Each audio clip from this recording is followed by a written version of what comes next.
Este episodio fue posible gracias a Descubre Puerto Rico, porque Puerto Rico es mucho más que un destino, es un lugar que te invita a despertar los sentidos.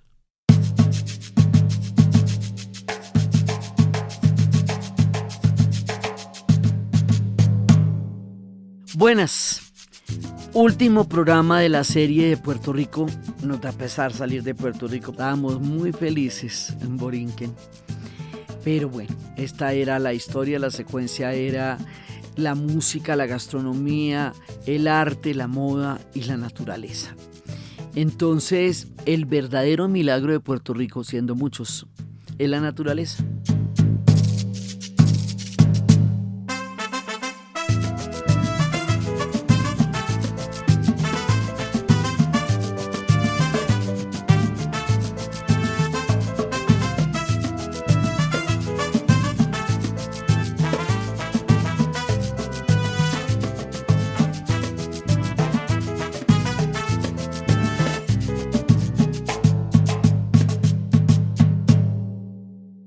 Puerto Rico queda en un lugar absolutamente fantástico, tiene la biodiversidad más grande que uno se pueda imaginar para el tamaño de la isla, es que son 9.000 kilómetros cuadrados, 9.100 kilómetros cuadrados, y hay que ver la naturaleza tan impresionante que tiene este archipiélago, históricamente conocido como Borinquen.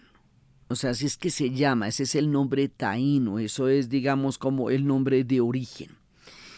Está en el nordeste del Caribe, está situado al este de la República Dominicana, al oeste de las Islas Vírgenes.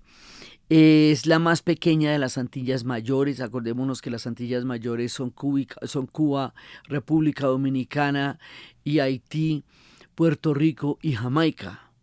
Y el resto pues son toda la cantidad de Antillas menores, pues Aruba, Bonaire, Curazao, Santa Eustaquia, Martinica, todas las demás, pero estas son las mayores.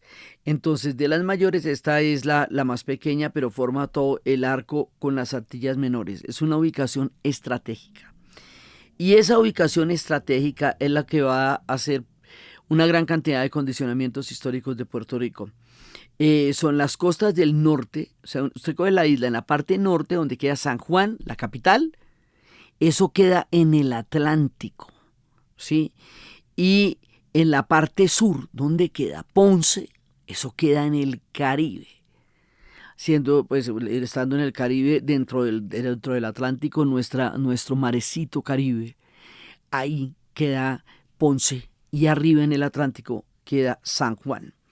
Entonces la isla es de origen volcánico, emergió del fondo del mar como las islas volcánicas, es geológicamente joven y tiene una característica que la hace muy particular, y es que tiene una cordillera que la atraviesa de un lado al otro. Y esa cordillera que la atraviesa de un lado al otro, una cordillera central, por un lado hace que tranca muchos de los vientos alisios y eso regula un clima más chévere para ellos. Por otro lado, el hecho de que sea una cordillera en la mitad de una isla hace que haya una cantidad de pisos térmicos en la cordillera, lo que hace que haya muchos ecosistemas dentro de la misma isla. Entonces eso es parte de lo que hace que la biodiversidad de Puerto Rico sea enorme, y el hecho de que es una isla pues quiere decir que las especies son endémicas, que es la característica de las islas, que generan ecosistemas que son únicos por su naturaleza insular. Entonces, pues ella tiene su propio clima, tiene sus propios datos biológicos, y esa unicidad, esta originalidad histórica y geográfica va a hacer que la cosmogonía que tenían los taínos sobre ella va a ser particularmente sofisticada, entendiendo a la isla como algo vivo y sagrado. La arquitectura de lo invisible, la cosmogonía taína, tiene una relación con el paisaje completamente esencial. Sí, la naturaleza de Puerto Rico no se separa de lo divino ni de lo material. El pensamiento taíno la concibe como un universo con un sistema dinámico de elementos geográficos que son muy importantes y que está dominado por una serie de presencias espirituales llamadas semíes. Alguna vez hablamos cuando Japón, que los japoneses tienen en su isla kamis, que son los grandes espíritus en Japón, esos son bastante más rudos. Los puertorriqueños se llaman semíes, de acuerdo con la cosmovisión taína.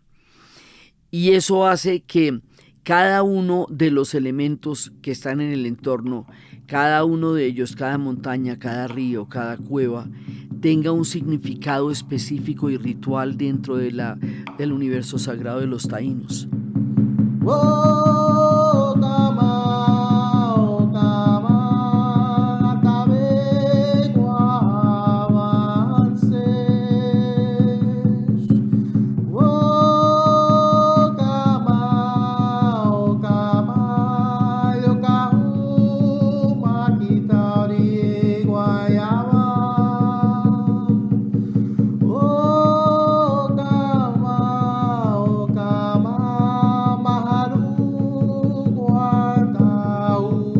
En la creación del mundo taíno, en el principio había una unidad que le representaba Yaya, el supremo espíritu. Que eso se nos encuentra con otras, porque se habla también de los grandes espíritus acá en los Andes y arriba en las praderas. El sumo espíritu es una entidad invisible e inmortal que está en el cielo y que es la casa primera de toda existencia. La biodiversidad marina vital para el sistema de la isla se encuentra en el origen del mito de Yayael, el hijo de Yaya.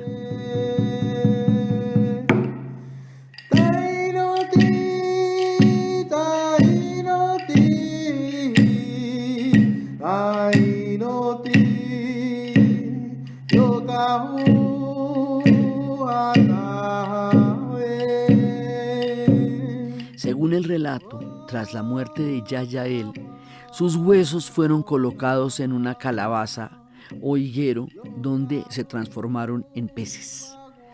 El desbordamiento de esta calabaza, provocado por la curiosidad de 4 gemelos míticos, hijos de Itiba, dio origen a los océanos que rodean el archipiélago, y así se fue formando el universo.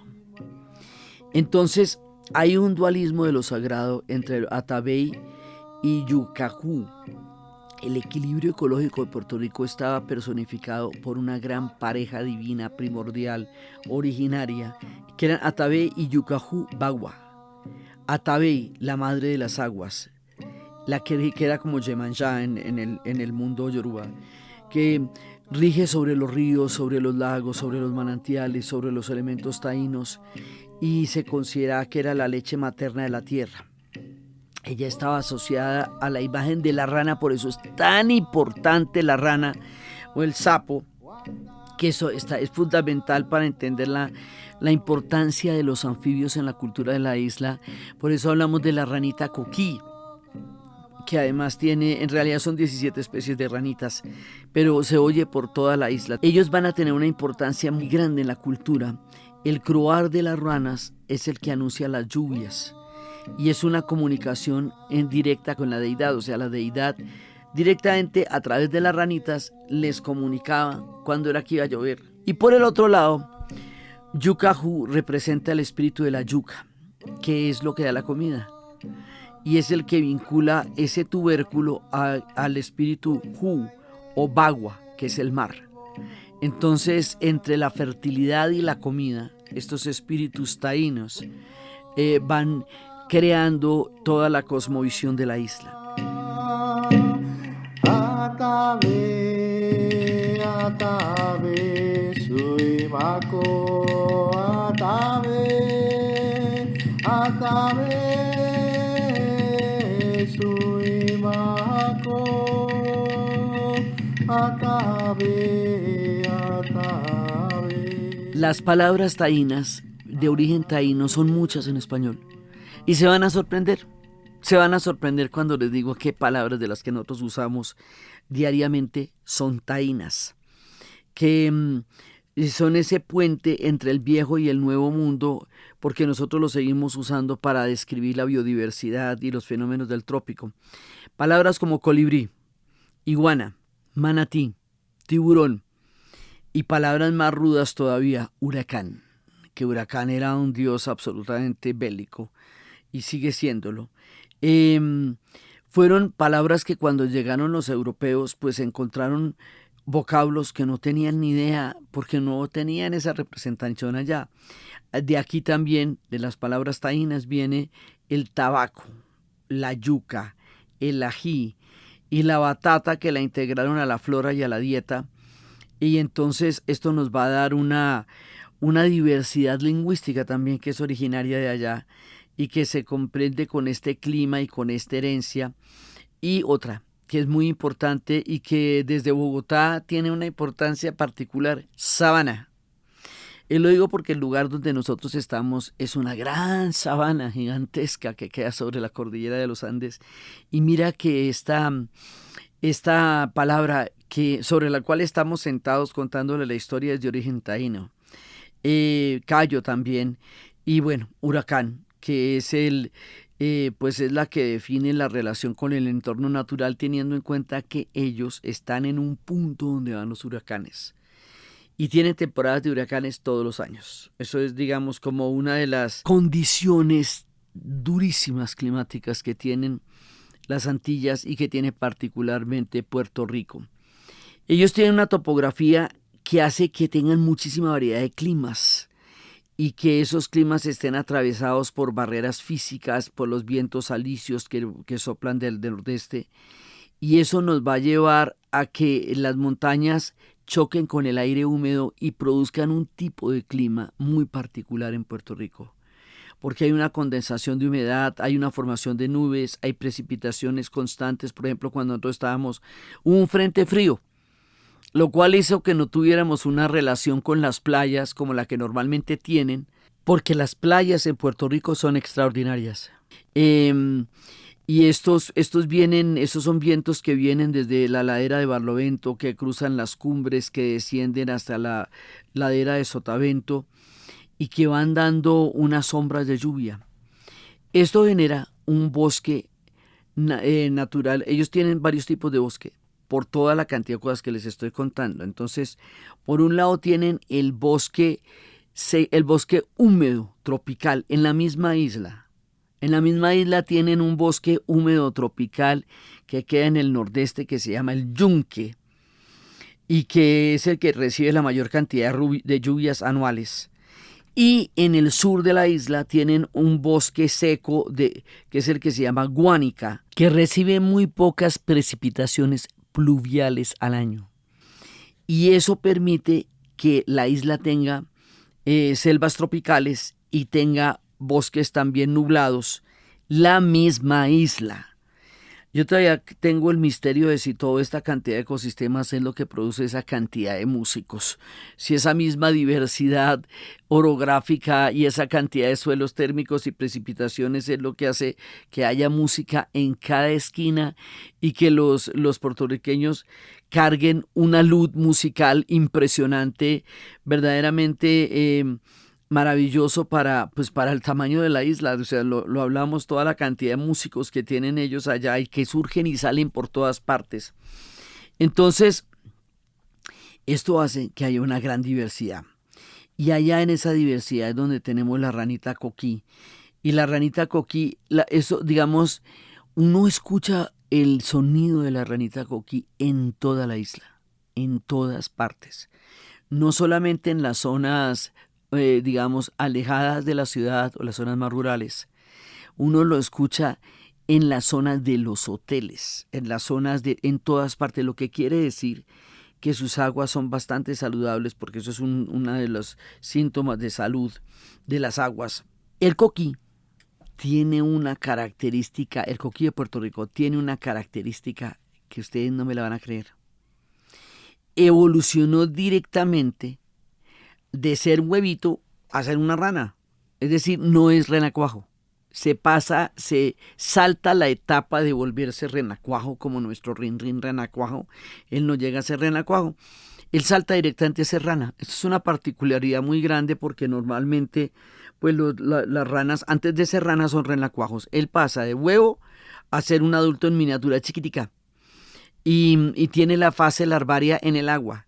Entonces es una adaptación maravillosa que hace que pueda venir muy bien en la isla y que se pueda encontrar muy bien en las grietas rocosas, en los árboles, en los cuerpos de agua permanente, y eso permite que haya tanta cantidad de especies. De los coquí hay 17 especies identificadas, 14 de las cuales son endémicas de la isla. Está el coquí común, que es el que se encuentra en la montaña y es el que tiene el canto más bonito porque toda la isla canta, o sea, los pájaros cantan, las ranas cantan, los puertorriqueños cantan, todo el mundo canta en la isla, ¿ve? Y por eso es que es tan bonita. Entonces, nomás los coquís cantan en toda la isla. Hay un coquí de montaña que habita un bosque de alta de elevación grande y que tiene notas más cortas que otros que habitan en los bosques nublados. Es que esto es una locura. La sinfonía de coquís que tienen cantos más cortos o más largos, ¿cómo no va a ser uno músico en Puerto Rico?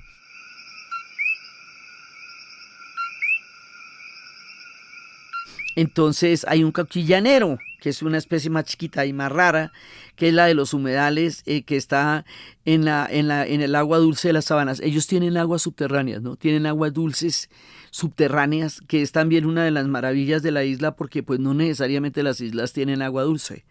Y tienen también sabanas secas, todo esto lo tienen. Y el coquí canta distinto según donde se haga. El coquí de Mona, adaptado de la isla de Mona, se refugia en las cuevas calizas y come de noche o en las lluvias. Y la única especie de color verde brillante que se camufla en el follaje de los bosques es el coquí grillo de la cordillera central y del yunque.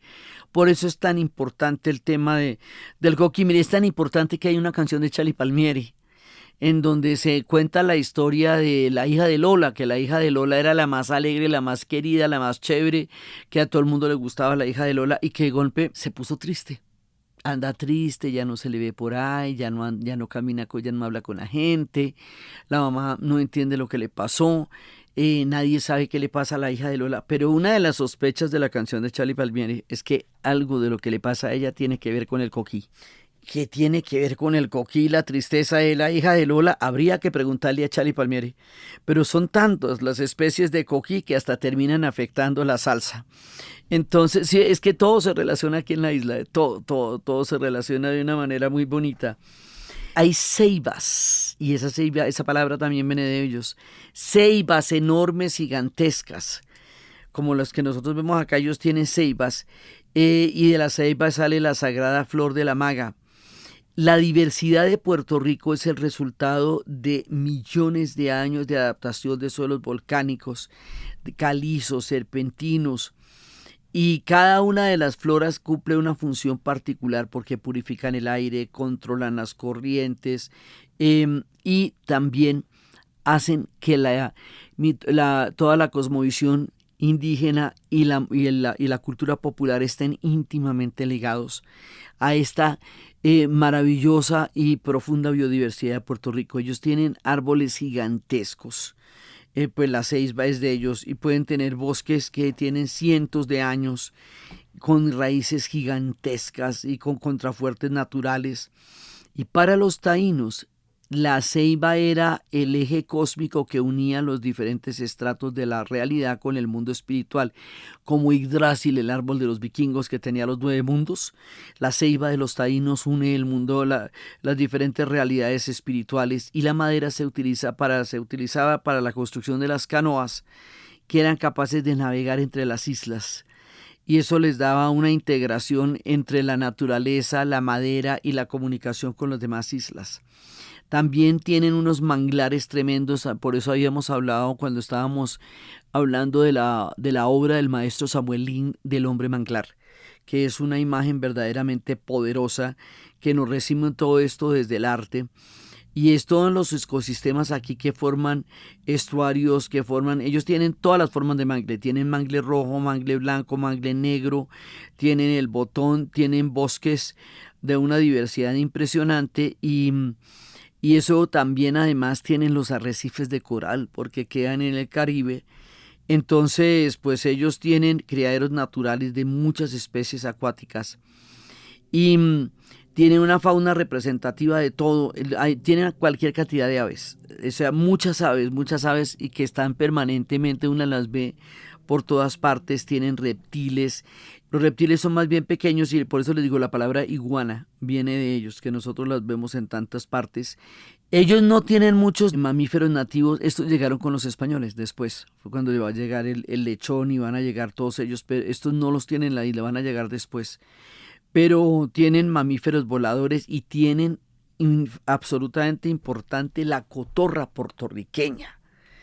La llaman la ihuaca y es una de las aves más raras del mundo. Estuvo al borde de la extinción en los años 70, pero había solo 13 de ellas. Pero luego hubo todo un esfuerzo de conservación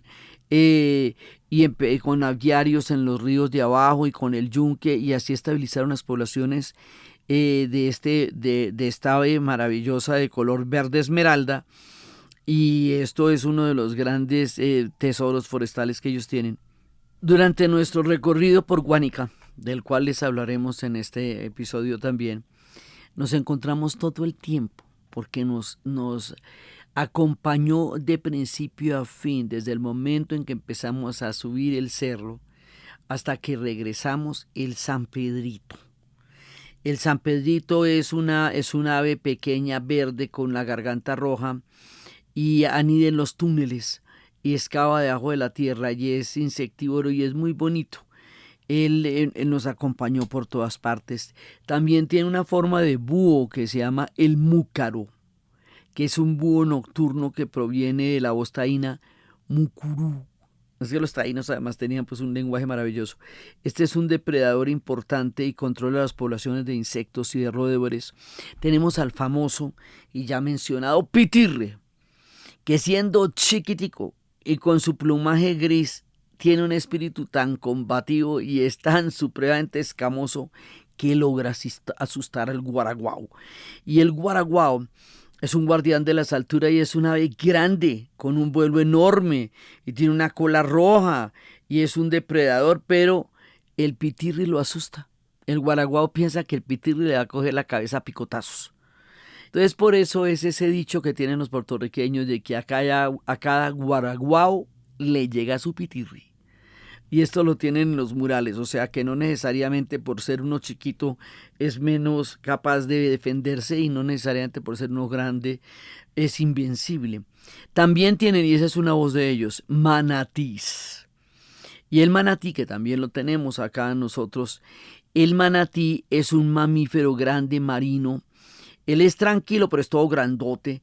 Y según la mitología antigua, eran humanos que se transformaron y decidieron vivir felices en el agua.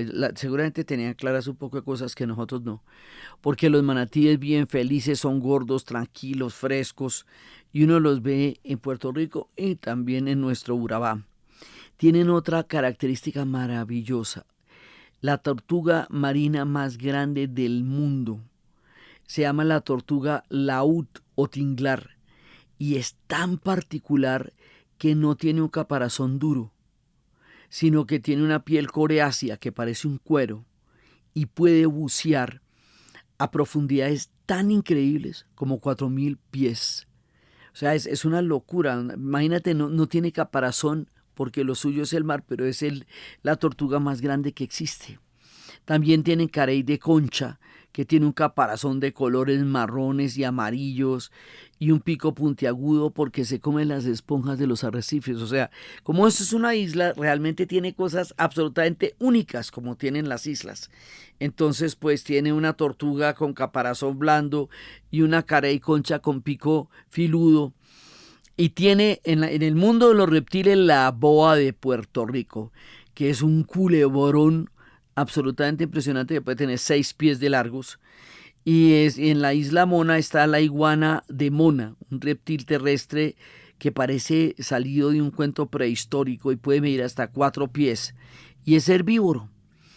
Y el sapo concho. Cuando nosotros llegamos al sapo concho, nos vamos a remitir a Bad Bunny, porque nosotros no podemos hacer este programa sin Bad Bunny, porque él realmente cubre todas las formas simbólicas de entender a Puerto Rico. O sea, es impresionante lo que este hombre logra transmitir, entender, simbolizar y crear para explicar la isla y por eso lo quieren tanto. Él hizo un video muy bonito donde un sapo concho, que es el único endémico, el único sapo endémico de Puerto Rico, que es muy especial porque está todo el año enterrado y sale a reproducirse cuando vienen las fuertes lluvias como los huracanes. Él tiene las crestas sobre los ojitos y dicen que es como respingón. Este sapo concho ha estado en peligro de extinción mucho tiempo. Entonces, para recuperarlo, Bad Bunny hace un video en el cual el sapo concho le habla a un hombre mayor y se ponen a conversar acerca de las costumbres, de la gente, de la tierra, de Puerto Rico, de la cultura, de las cosas bonitas que ellos aman de la isla. Y digamos, es una conversación sobre lo bonito que es Puerto Rico. Bad Bunny lo hace en todas las letras. Ahí uno dice que es disfrutando de todas las cosas bonitas que no ven los que no tienen los que se van, que extrañan los que se van. Y donde dice que ojalá no se muden las personas que tú quieres. Porque como siempre tenemos este tema migratorio que hace que estén al borde de separaciones siempre. Entonces se van con el sapito concho a caminar y resulta que es también la gentrificación de Puerto Rico, porque entonces llegan a un sitio donde este hombre mayor no entiende lo que le están diciendo, donde ya es una tienda que ya es, digamos, como un supermercado que no tiene ninguna de las costumbres locales, donde no le entienden el queso del que está hablando. Lo atiende a una mujer que no parece entender nada de lo que le está diciendo. Entonces empieza a sentir esa extrañeza que sienten los locales, y esto no es solamente puertorriqueño, sino global, cuando se gentrifica un lugar y empiezan a llegar personas de otras latitudes que no conocen ni al sapito concho, ni al queso, ni las historias, ni las leyendas. Hay un aire muy nostálgico y muy bucólico en este video donde está hablando este hombre mayor con el sapito concho, y es una manera como Bad Bunny nos pone de frente la realidad de ese Puerto Rico que se deshace en la gentrificación. Esto es parte del álbum Debí tirar más fotos, que además tiene muchísimo sabor de plena. Y uno tiene que entender qué es lo que él está diciendo, porque todo el tiempo está tomando la posta que le toca ahora a él en su generación, de lo que tantos han hecho a lo largo de las diferentes generaciones boricuas, conservando la identidad, mirando la identidad, rescatándola. Él es parte de esto como lo fue Ángel Canales, como lo han sido todos en este trasegar de mantener viva la resistencia de la cultura puertorriqueña, tanto en su música, en su gastronomía, como en su increíble naturaleza. Y el sapo cocho representa esa resistencia frente a la gentrificación y a la pérdida de la cultura, y de eso se trata el video. Entonces, es una manera, además, el hacer el video, de recaudar fondos para hacer una gran ayuda para que no se extinga el sapo concho. Ellos también tienen otros fenómenos. Hay un fenómeno importante en la isla que es la bioluminiscencia, que es un proceso biológico por el cual los organismos vivos producen luz a través de una reacción química y transforman la energía en luz, en colores, en destellos, y eso es muy bonito en las aguas. Y en Puerto Rico ese fenómeno se va a dar en 3 diferentes lugares: en Bahía Mosquito, en Vieques, donde hay una base norteamericana hace mucho tiempo reconocida. Ahí se habla de uno de los lugares más brillantes del mundo, en la Laguna Grande, en Fajardo, que es un estrecho en el Canal de los Manglares, y en el lugar donde nosotros estuvimos en nuestro capítulo de naturaleza, que es La Parguera, en Lajas. Y es la única donde se puede nadar y se puede interactuar directamente con el brillo de las aguas, que fue una gran experiencia cuando nosotros fuimos a la playa y luego nos internamos ya en la noche. Hacía luna, lo que limitaba un poco la luminosidad, pero se podía ver la luminosidad, la bioluminiscencia ya en este lugar que se llama La Parguera, que es un lugar muy particular. Entonces, bueno, pues esta isla tan absolutamente maravillosa también tiene los desafíos del cambio climático. y también tiene alteración de patrones de precipitación, también tiene sequías más intensas que afectan a los coquíes porque la piel es permeable a a la deshidratación. O sea, ellos, pues más que todo el mundo, digamos de una manera muy diferente, tienen las amenazas de lo que es el cambio climático. Eso, digamos, en un ecosistema tan precioso, tan frágil, tan bello y tan complejo, pues esto tiene efectos fuertes. Y también la deforestación, la fragmentación de los hábitats, la expansión urbana, ellos luchan contra eso duro.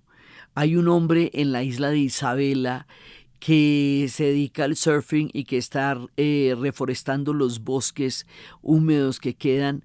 La lucha es durísima con ellos frente a este tipo de cosas porque, porque siempre están como al borde de estas amenazas en ecosistemas que son preciosos y súper bellos y son comunidades enteras las que están en una situación de, digamos, de vigilia frente a algo que siempre pasa. Como también a veces les pasa que en diferentes etapas del desarrollo industrial de los Estados Unidos hubo fábricas que pusieron allá que ya no funcionan y que sin embargo generan una contaminación mucho tiempo después y que es muy difícil que las quiten porque la jurisdicción de ellos sobre esas fábricas es limitada. Entonces nosotros hicimos un camino en Guánica y en el camino de Guánica, que fue nuestro contacto directo con la naturaleza en la experiencia de la isla, conocimos un personaje muy importante que se llama Norimar. Norimar fue una mujer que nos dio esa mirada del ecosistema, esa mirada de la maravilla, del asombro, de la resistencia, del amor profundo por Puerto Rico. A través de ella vimos con sus ojos la isla y esa mirada con ella fue particularmente enriquecedora, poderosa, magnífica, porque nos permitió sentir el palpitar de la isla con el amor tan impresionante con que ellos aman la biodiversidad. Esta mujer muy conocedora de toda la riqueza de Puerto Rico y experta guardiana, casi que espíritu de ese bosque, nos llevó y nos contaba que la gracia del monte era la pausa, así que fuimos haciendo pausas en nuestro camino con Javier y con Milena hacíamos pausas y cada vez que hacíamos pausas aparecía el San Pedrito y el San Pedrito venía y hacía la pausa con nosotros. Vimos una diversidad de aves absolutamente increíble y fuimos ascendiendo y cada vez que ascendíamos veíamos, por lo que les digo, porque las cordilleras generan diferentes pisos térmicos. Entonces, cada vez que uno asciende, está en otro punto de la biodiversidad de la isla que ella conoce mucho, y ahí está la bahía.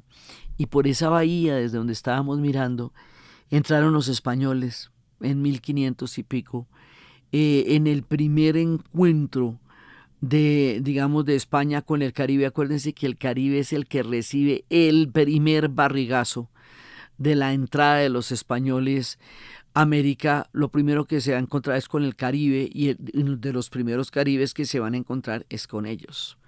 Entonces por esa bahía entraron. Y por esa bahía se fueron en 1898, como se fueron de Cuba y se fueron de Filipinas. Y por esa misma bahía entraron los Estados Unidos, ya habían entrado en 1887 y luego volvieron ya a entrar en 1897 y luego volvieron a entrar en 1898 y no se fueron, ahí están. Entonces pues digamos, esa bahía es el punto de entrada por el cual Puerto Rico ha atravesado diferentes fases de su historia.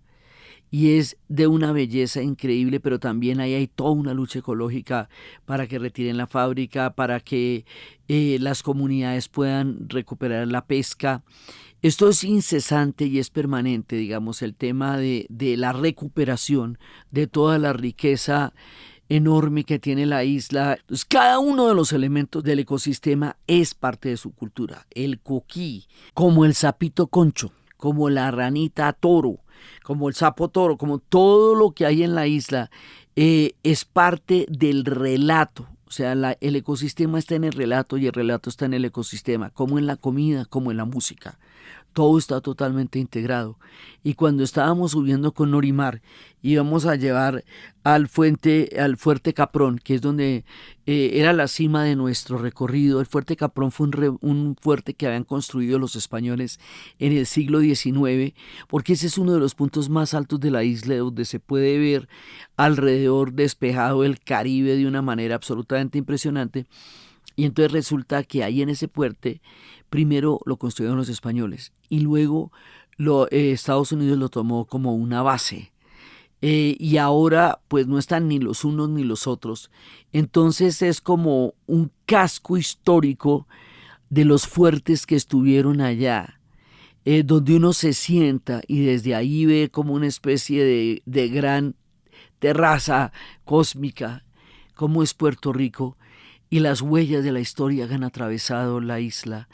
Y está abandonado ahorita, tiene una cantidad de dibujos, tiene huellas de tiempos, de imperios, de colonizaciones y de historias que ha vivido Puerto Rico, y desde ahí hay una vista absolutamente increíble a donde llegamos acompañados del San Pedrito y mirando todas esas diversidades de aves que se pueden ver en cada uno de las diferentes alturas a las que uno va llegando en esa última caminata. Cuando nosotros regresamos de Guánica y otra vez cogemos la carretera para devolvernos para San Juan, pues viene esa única parte grave de los viajes, y es que se acaban, los viajes terminan. Entonces, y es difícil aceptar el fin de un viaje cuando uno se ha involucrado de alma y de corazón, como nos sucede con Puerto Rico. Entonces nosotros vamos en el camino de regreso. Del camino de regreso nos vamos a encontrar con un fenómeno natural bellísimo que se llama la Mar Chiquita. Y la Mar Chiquita es, haga de cuenta, como una de esas lagunas que se ven en lo alto de la cordillera de los Andes que nosotros tenemos aquí en los páramos. Es una de esas lagunas de un color azul, azul, azul, pero esto es mar y es una costa. Es una cosa bien particular porque parece que la encerrara la arena como si fuera una lagunita pequeña, pero eso es mar común y corriente, pero parece así encerradito como una tacita de mar. Es que ella es muy divina. O sea, Puerto Rico tiene cosas muy bonitas. Entonces ahí está la Mar Chiquita. Entonces ahí vimos la Mar Chiquita. Y después de la Mar Chiquita nos fuimos a una granja, fruto de guacao, donde hay una muestra completa y maravillosa de todos los diferentes cultivos que van a surgir en la isla. Es un lugar también digamos, de peregrinación alimentaria. Hay en este momento una gran cantidad digamos, de trabajos de soberanía alimentaria a lo largo de la isla. Es muy importante. Entonces allá está la granja y en la granja nos muestran los cultivos hidropónicos, en la granja nos muestran todas las diferentes especies de plantas que están cultivando y los diferentes árboles, y todo eso va directamente a la comida. Así que uno se come exactamente todas las plantas que vio en el camino. Entonces pues nuestro viaje termina como empieza, con los sabores de Puerto Rico, con los sabores allá en la granja, en esta granja experimental que nos muestra cómo la isla se renueva en su flora y en su alimentación y en su gastronomía y en sus sabores, y nos llevan otra vez al lugar donde empezaba todo, en los sabores de Puerto Rico.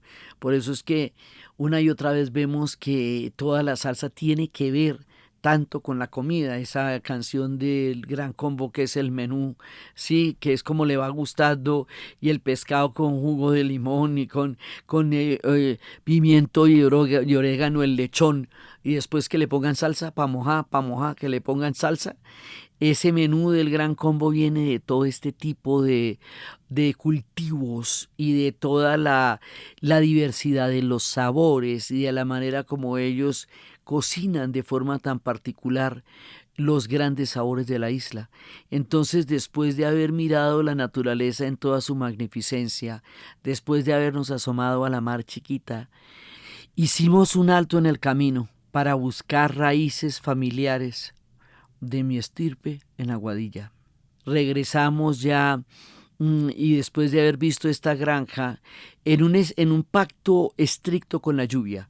Nos tocó un frente lluvioso, lo cual hacía que las actividades que tuviéramos que fueran a campo abierto se hicieran estrictamente en el momento en que no llovía y que cuando terminaran llegaran los aguaceros. ¿Cómo se logró eso durante el viaje? No entiendo el esfuerzo técnico que hicieron los boricuas para sintonizarse con las lluvias de la manera como esto ocurrió, pero así fue. Entonces nosotros, después de haber mirado todo esto y después de haber visto este fenómeno hermoso de la Mar Chiquita y volver a sus sabores que son tan maravillosos y tan únicos, regresamos a San Juan. Y en San Juan pasamos por la plazoleta de la salsa. Y ahí nos bajamos en la plazoleta de la salsa, que es donde les cuento que está Ismael Rivera, el Pit Conde Rodríguez, Héctor Lavoe, donde está Cheo Feliciano. Pasamos por una calle que se llama la calle de Ismael Rivera, es una avenida de Ismael Rivera. Y ya nos vamos yendo de la isla con toda esa cantidad de músicos, con los murales de Héctor Lavoe que uno ve también en San Juan de Puerto Rico, y ve uno en San Juan toda la síntesis de las cosas que vio a lo largo de la isla. Le dimos la vuelta a la isla durante una semana, miramos lo visible, lo no visible, lo mágico, lo misterioso, admiramos esa cultura prodigiosa, esa música tan maravillosa, y con Puerto Rico en el alma, con el corazón, y con toda esa mano de gastronomía, música, magia y una gente absolutamente increíble que son los boricuas, terminamos este milagroso y mágico viaje por Borinquen con Puerto Rico en el corazón.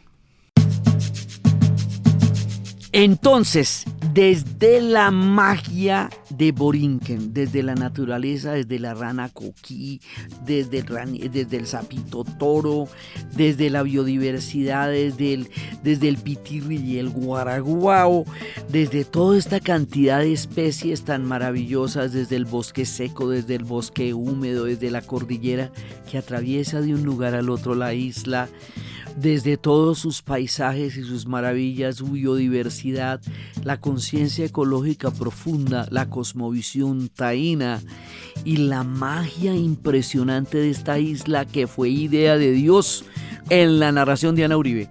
Y para ustedes, feliz día, cualquier día que ese sea.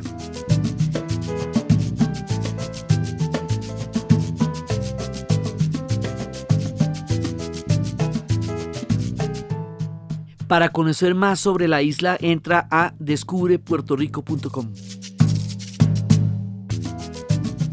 Agradecimientos ante todo a Javier Andrés Escobar, guía y vaquiano cósmico de toda esta aventura. Con mucho cariño a Naturaleza y Aventura, al Hotel de la Parguera, Parguera Plaza.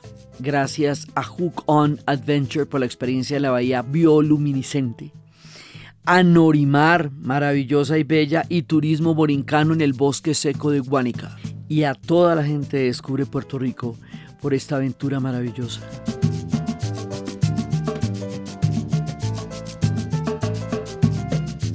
Este podcast fue grabado en Los Gatos Studios y fue posible gracias al equipo de dianauribe.fm, que está integrado por Diana Uribe, Diana Suárez, Milena Beltrán y la edición y musicalización de Eduardo Corredor Fonseca. En la investigación, Arturo Jiménez.